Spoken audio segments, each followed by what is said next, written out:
So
you might be wondering to yourself, Joe, why are you down at the beach at 4:30 in the morning again? Today I'm going to be taking a look at my first impressions of this guy, and if I think this is going to be viable for me to bring it backpacking. I gotta tell you, this thing is sweet.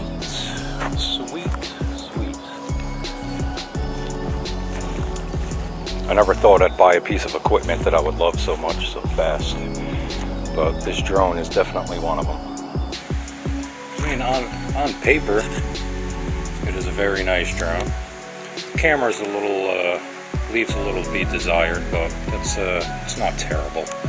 I mean, everything that I'm doing right now is in 1080 anyway, so having 2.7 actually is a boon.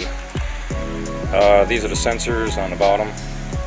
3-axis gimbal, very, very light, and I mean, the plastic almost feels cheap, like a toy. There's like some weird little like foam over here or something. I'm not sure what that is. Very nice though, very nice drone. I'll tell you, some of the things that really set this thing apart are just its ability to get into such small little places, which I love.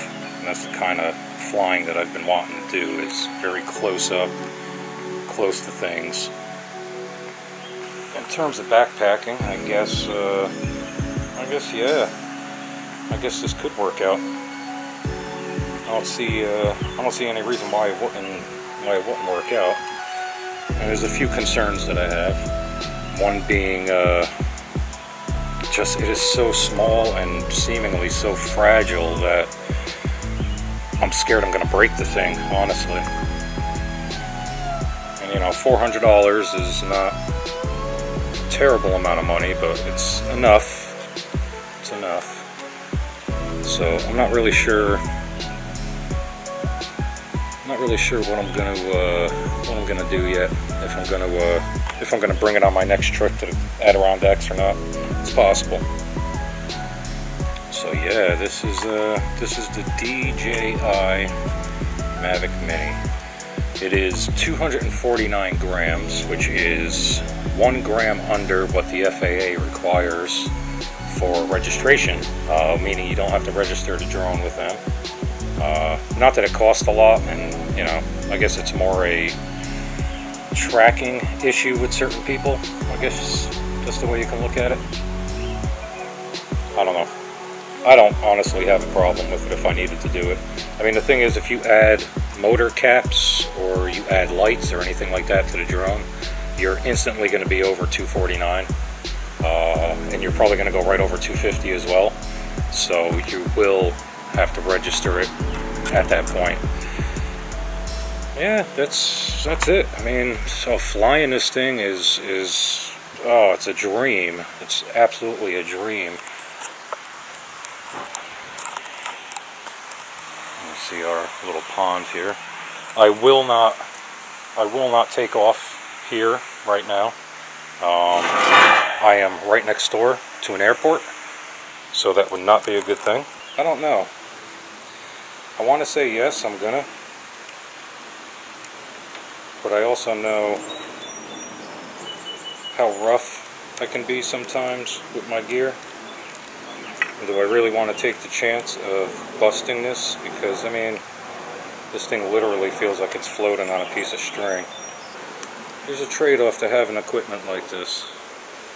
You know, you want to use it, but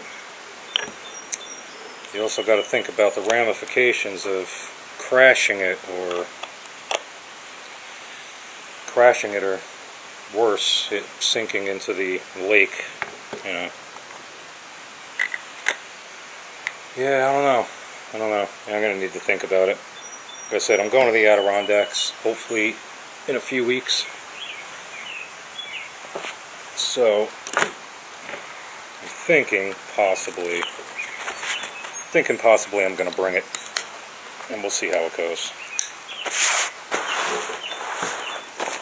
Yeah, other than that, I think I'm just about all wrapped up on this video. I don't think I'm going to shoot anymore. This video has taken me a week and 2 days to actually put together, because it's been hard to find places to film where there's no people.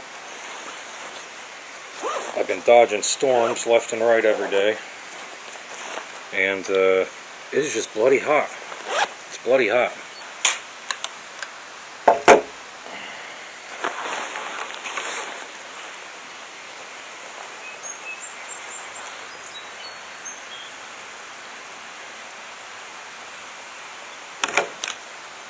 Old Judy up there. Look at her. Look at that sexy girl. Ooh. I think it's time to go to Dunkin' Donuts and get some iced coffee. Yep.